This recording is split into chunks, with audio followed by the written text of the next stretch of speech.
What's going on, you guys? AJ Tucker here with AJ Self Defense, and I want to hop on today and talk about a big pet peeve of mine. But first off, I want to let you guys know that the new ebook is out. 10 self-defense moves every person should know. It's in the link in the description below. Excuse me. Also, like, comment, subscribe if this is beneficial to you.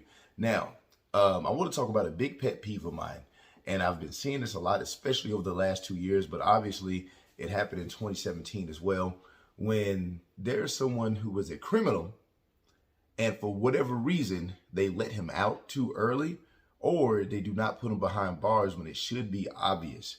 Now, in this case, I'm not going to name the name of the victims.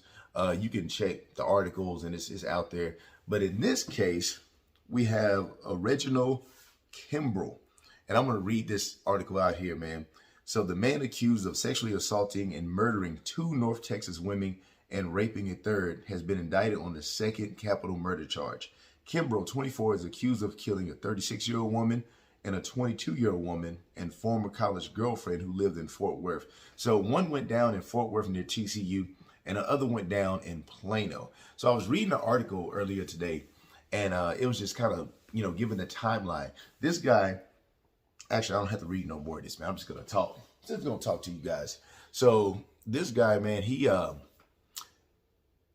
in trouble for possibly raping someone at a party in 2014. And he's been doing this stuff since 2012. There's like history of this since 2012.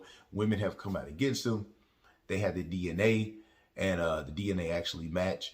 But wherever he was, it was just simply taking too long. They had the DNA. They questioned him about the woman, the 22-year-old woman. And after they questioned him, he storms out of there angry. And then a few hours later, another woman was murdered.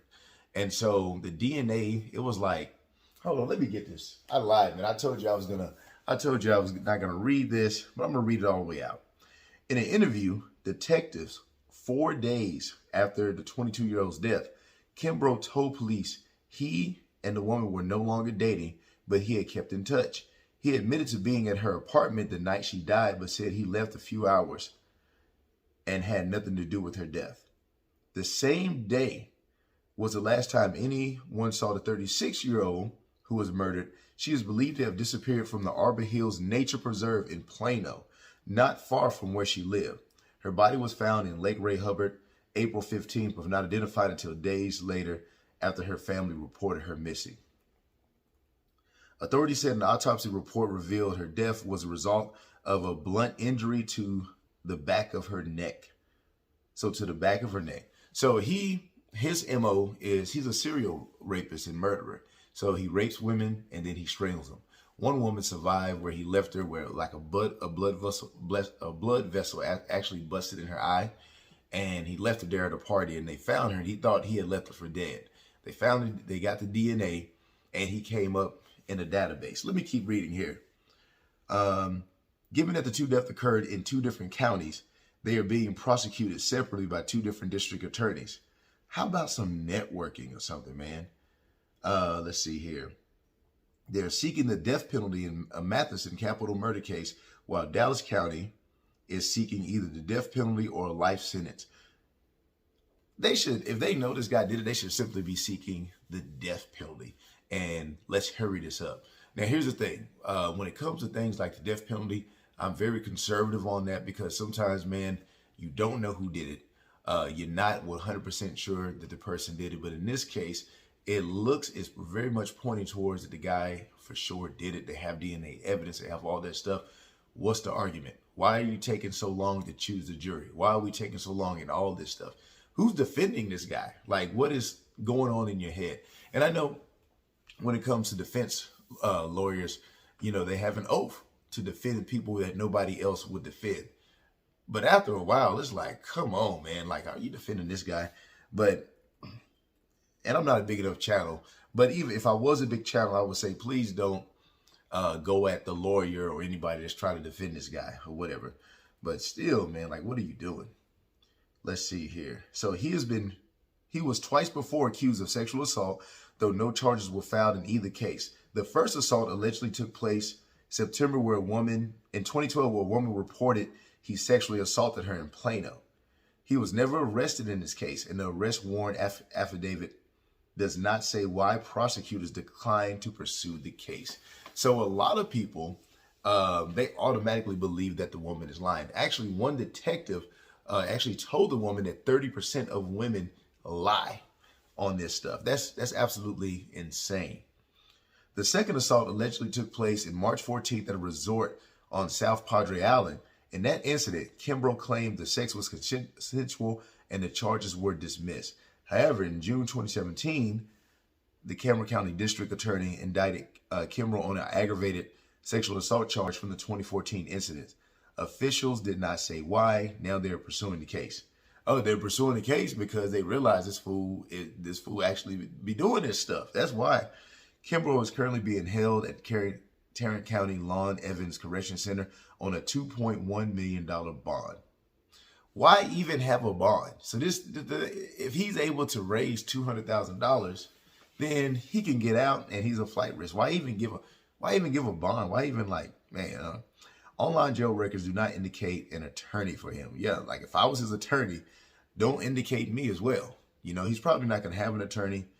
But I mean, there was multiple cases where he was saying, like, this dude is crazy. He willingly took a DNA test and said, you're not going to find any of the DNA. And then they found the DNA. And there was, a situation where it took a long time to get the results back. And within that time, he was able to murder 2 women. And so it's like, the detective sitting there talking to him, it looks really bad. Like, there's times where, people hold people, they take them in on like trumped up charges or, false drug charges, or if they have drugs, they take them in, but you have a murderer on the loose.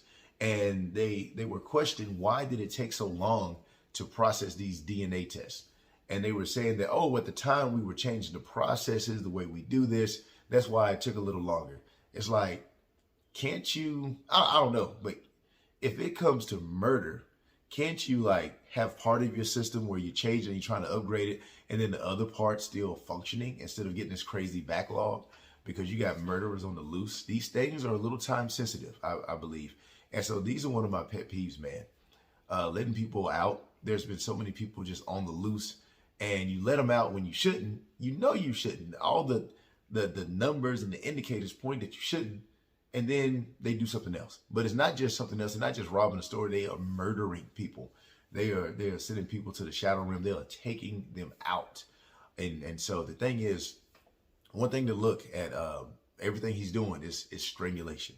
They didn't say anything about, like a beat down or anything like that. So I don't know all the details, but a strangulation is not a weapon, didn't have a gun, didn't have a knife. He just used his physical strength. I'm going to check to see if I can find his height and his weight. I don't know, because I have no idea. I just saw this story. I mean, I'm seeing pictures of the victim pop up. And so it's like, it's frustrating. I get frustrated. Now, maybe he was a big guy. I don't know. Doesn't matter. I wonder how many times he's actually done this. How many times has he actually carried out this act? What do we not know? How many times did he actually do it? And so the thing is, whenever I talk about self-defense, there's a group out there that says, do not victim blame. You shouldn't teach women self-defense. You should focus on teaching guys how not to rape and kill women, right? 96% of guys, they're not going to do that. Or 94% of guys are not going to do that. Only 6% of the guys do 85% of the sexual assaults. This video is going to get buried because I'm using rape, sexual assault, murder, all those words. So hopefully somebody sees this video. But anyway, so it's just a small percentage of these guys who are serial rapists. And so most guys are pretty much good guys. They're not going to, take it that far. They're not going to go that route. And there are some people, you can't teach everybody not to do this. Obviously, this guy is a serial rapist. He was being questioned. He was being questioned about a murder that he did. He got angry, stormed out of there, and went and killed somebody else.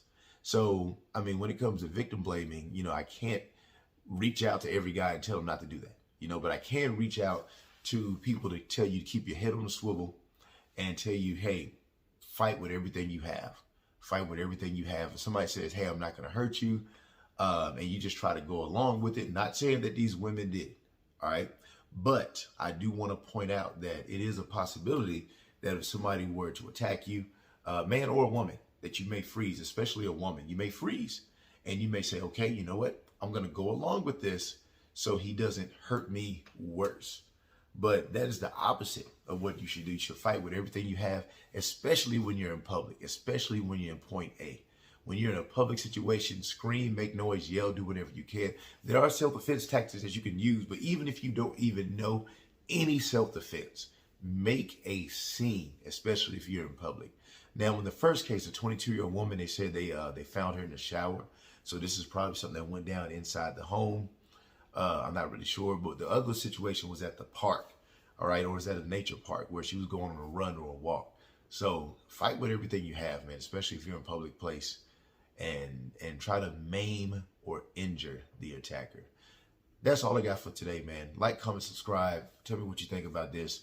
And like I said, one of my pet peeves is when people are let out too early, or the system just failed. The system failed these women, right? So anyway, that's all I got. I'll see you on the next one.